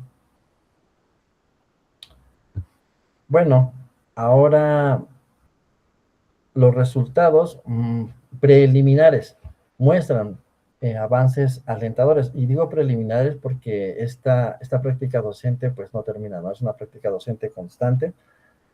Entonces, hasta el momento han sido alentadores porque los estudiantes han reportado mayor reflexión antes de responder, cuidan ya mejor o cuidan más sus opiniones, tienen una mayor o mejor justificación de sus ideas y una disposición al análisis, lo cual antes no estaba en ellos presente. Bueno, un diagnóstico de seguimiento. Indica que a través de las encuestas que se realizaron, que el 72% afirma justificar mejor sus respuestas, el 68% reconoce reflexionar antes de responder, y el 65% de estos estudiantes considera que los debates fortalecieron su capacidad de análisis. Estos datos fueron triangulados con observaciones de aula, planeaciones, productos académicos e instrumentos de evaluación, lo que fortalece la consistencia de estos hallazgos. No obstante, claro, persisten áreas de oportunidad que están relacionadas con la evaluación crítica de fuentes, la disposición para modificar posturas ante ¿Podemos mejores ir cerrando, documentos por favor, Eduardo? y la profundización, claro que sí, la profundización de este análisis. Bueno, pues la reflexión docente es uno de los principales aprendizajes de esta experiencia es y seguramente seguirá siendo reconocer que este pensamiento crítico no surge de manera espontánea, decíamos, ¿no? O sea, no es un producto bien definido, se requiere una intervención didáctica intencional. Y de igual manera, comprendí que la participación activa y las estrategias dialógicas favorecen aprendizajes más significativos. Y pues bueno, ya para terminar, las aportaciones que hasta este momento se han considerado es la aportación del trabajo, que es la sistematización de una experiencia docente real, articulada con la pedagogía crítica y orientada al fortalecimiento del pensamiento crítico en la educación media superior. Las conclusiones, pues como conclusión preliminar, el pensamiento crítico constituye una necesidad formativa que es fundamental, prioritaria en la educación media superior actualmente. Y bueno, las estrategias implementadas muestran potencial hasta el momento para fortalecerlo y la reflexión sistemática sobre la práctica. Y bueno, son mis referencias y muchas gracias. Gracias, Eduardo, por tu presentación. Cedemos la palabra a Yasmani para que comente tu trabajo. Sí, gracias, Cassandra. Hola, Eduardo. ¿Qué tal? Mira, a mí, yo tengo un conflicto con tu trabajo. O sea, me parece muy interesante. Sin embargo, cuando uno te lee, o sea, inclusive arrancas con el título, resignificación de la práctica docente mediante estrategias didácticas orientadas al pensamiento crítico en educación superior.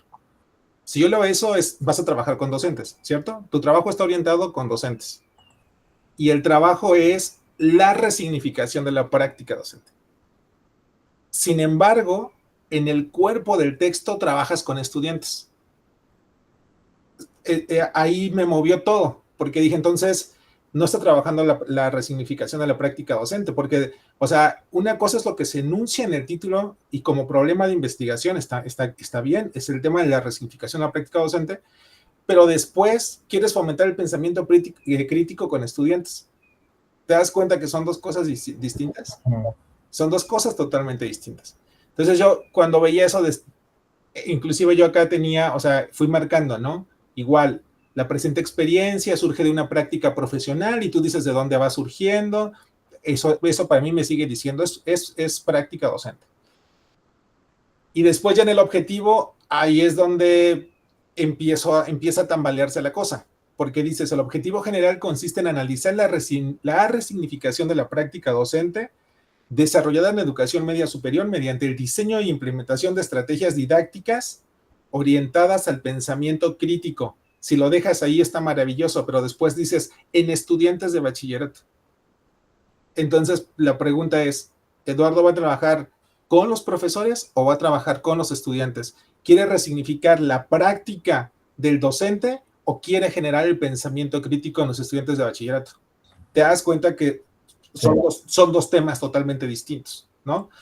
Y entonces, cuando te vas al grueso del texto, o sea, vas y vienes entre la resignificación de la práctica docente y del fomento del pensamiento crítico en los estudiantes. Ahí es donde creo que está el principal problema en tu trabajo, ¿no? Sí, mira, por ejemplo, aquí tienes en lo metodológico, que también ahí creo que falta meterle más a describir en términos metodológicos cómo se desarrolló esto, ¿no? Más allá de decirnos que es un informe académico por experiencia, ¿no? Pero dices, se incorporó un diagnóstico aplicado a estudiantes de educación media superior con el propósito de identificar percepciones, necesidades y áreas de oportunidad relacionadas con el desarrollo del pensamiento crítico en contextos de cultura digital. Y yo decía, ¿por qué a los estudiantes y no a los profesores? Si lo que te interesa es la resignificación de la práctica, es primero con el profesor. O sea, yo primero trabajo ¿Qué es la práctica docente con el profesor? Y ahí tendrías que trabajar temas de identidad docente, ¿no? O sea, ¿qué representa ser un docente? ¿Qué es la formación docente? O sea, creo que un gran tema tendría que ser la formación docente en pensamiento crítico o en contextos de cultura digital para el fomento del pensamiento crítico en estudiantes. Y entonces sí, porque tu tema de investigación o tu sujeto principal de investigación es el profesor y no el estudiante, ¿no? Ahí lo resuelves. Tus autores, bien, ahora decías que quieres incorporar también algo de decolonialidad. Yo diría, aquí no tiene como mucho sentido, o sea, no sé, repiénsalo. Y después continúas. Mira, de manera complementaria, el diagnóstico aplicado a estudiantes permitió identificar que la mayoría reconoce la importancia del pensamiento crítico. Yo te decía, otra vez estudiantes, pero no son los estudiantes. O sea, en realidad tu sujeto principal es el profesor, ¿no? Entonces hay que, o sea, para mí tendrías que reformular todo esto, porque inclusive ahora lo cerrabas muy bien, decías, como en tus hallazgos, ya decías, hay que llegar a esta reflexión sobre la práctica docente, ¿no? Y decías una sistematización de una práctica docente real. ¿No? Te das cuenta que estás centrado en la práctica del docente, pero eso después se desvirtúa porque parece que el sujeto es el estudiante y el pensamiento crítico, ¿no? O sea, tienes dos temas de investigación habitando un mismo espacio y peleando para ver cuál es el que tiene mayor peso. Yo diría, decántate por uno. Creo que yo diría, el tema de los docentes me parece fuerte y te sales, ¿no? De esto que tus compañeros a lo mejor ya vienen haciendo, ¿no? Con el trabajo con estudiantes, porque lo tuyo es muy interesante, porque además el antecedente es de una experiencia propia, o sea, que es tu propia experiencia, ¿no? Desarrollada en diversos subsistemas de educación media superior, es lo que dices, ¿no? Ese es el antecedente de tu trabajo. Céntrate en eso, ¿no? En el docente. Inclusive tu pregunta, que esa no está incluida en el resumen que nos mandaste, está dirigida a estudiantes y no a profesores, ¿no? Para mí, ese es el gran tema con tu trabajo. O sea, es muy interesante, pero por un lado, sí estás planteando al docente como objeto principal, como sujeto principal, perdón, y después más adelante se va diluyendo en la figura del estudiante, ¿no? Entonces, bueno, ahí lo dejo, espero que sea funcional y creo que puedes lograr un buen trabajo. Muchas gracias. Muchas gracias, Yasmani, y te cedemos la palabra, Roberto. Gracias, pues, compañero, de nuevo, gracias por compartir nuestro trabajo. Y ya creo que el doctor Yasmani fue muy claro, ¿no? Ahí habría que decidir, delimitar con qué se trabaja con docentes o con estudiantes, y también delimitar, porque en el resumen que nos enviaste enfatizas mucho en lo digital.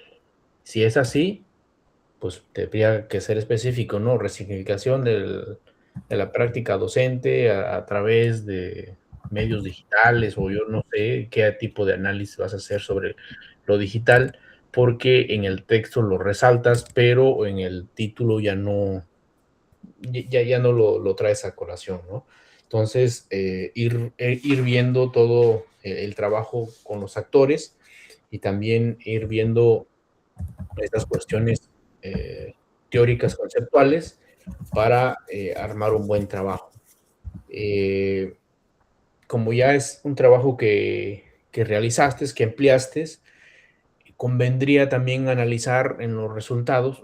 Ya no me voy a enfocar mucho en lo que ya te comentó el doctor Yasmani, porque pues, sería repetir, ¿no? Pero sí convendría mucho analizar los alcances y las limitaciones del proyecto, ¿no? También, digamos, los pros y los contras. O sea, en qué beneficia o en qué benefició aquello que tú hiciste, y cuáles son esos puntos que no fueron tan favorables, ¿no? También, de manera muy general, considero que las materias o las UCAs los temas que se ven no deben, y bueno, eso lo digo de manera general también para los otros compañeros, no deben ser una camisa de fuerza en los proyectos de investigación, sino si nos sirven, vamos a traerlos, y esto tiene que ver también que la teoría no debe ajustarse, o más bien la realidad no debe ajustarse a la teoría, sino más bien la teoría tiene que ajustarse con el trabajo de campo, con las investigaciones, con los proyectos que nosotros estamos haciendo. Lo digo esto porque se están cuadrando, nos estamos cuadrando en lo que es lo digital, en lo que es el pensamiento crítico, y es bueno, pero a veces, como decía el doctor Yasmani, la decolonialidad, por ejemplo, no hay mucho cómo entretejer, no hay mucho cómo desmenuzarlo en algunos proyectos. Entonces, la recomendación sería que no veamos los conceptos, las teorías, como algo que nosotros tenemos que sí o sí incluirlo en nuestro proyecto. Yo creo que es pertinente centrarte con tu comité, con tu director de tesis, de trabajo terminal, porque es necesario replantearlo, ¿no? También en los objetivos que también ya te comentó el doctor Yasmani, tienes que ir un poco clarificando si es docentes y considerar que si es la práctica docente es mucho más, el ejercicio docente es mucho más amplio que una competencia digital o centrarlo en el ámbito digital. Esta tiene que ver con las relaciones interepistémicas, las relaciones interculturales, las relaciones interactorales, que ahí si quieres puedes ir como metiendo la parte de los estudiantes, ¿no? Cómo se está relacionando desde la práctica docente los diversos actores, pero ya sería como una idea secundaria del proyecto central. Entonces, sería esa la recomendación y pues adelante, compañero. Gracias. Gracias. Muchísimas gracias por los comentarios, Roberto, Yasmani. Y bueno, con esta mesa estaríamos cerrando con la sesión del día de hoy y pues agradecemos la presentación de las personas estudiantes, así como la participación de los comentaristas. Estoy segura que todo lo que les comentaron aquí va a ser muy fructífero para enriquecer sus trabajos. Y bueno, también agradecer su asistencia a este 10º coloquio de investigación del posgrado de la Universidad Nacional Rosario Castellanos, en la cual se están presentando 488 trabajos de estudiantes en 117 mesas diferentes que están siendo retroalimentadas por 165 expertas y expertos académicos de diversas instituciones de educación superior, tanto nacionales como extranjeras. Y bueno, les reitero nuestro agradecimiento, tengan muy bonita noche. Otro modo de ser humano y libre, otro modo de ser. Muchas gracias. Hasta luego. Muchas gracias a todos. Muchas gracias. Felicidades. Gracias, hasta luego. Y cacao en polvo.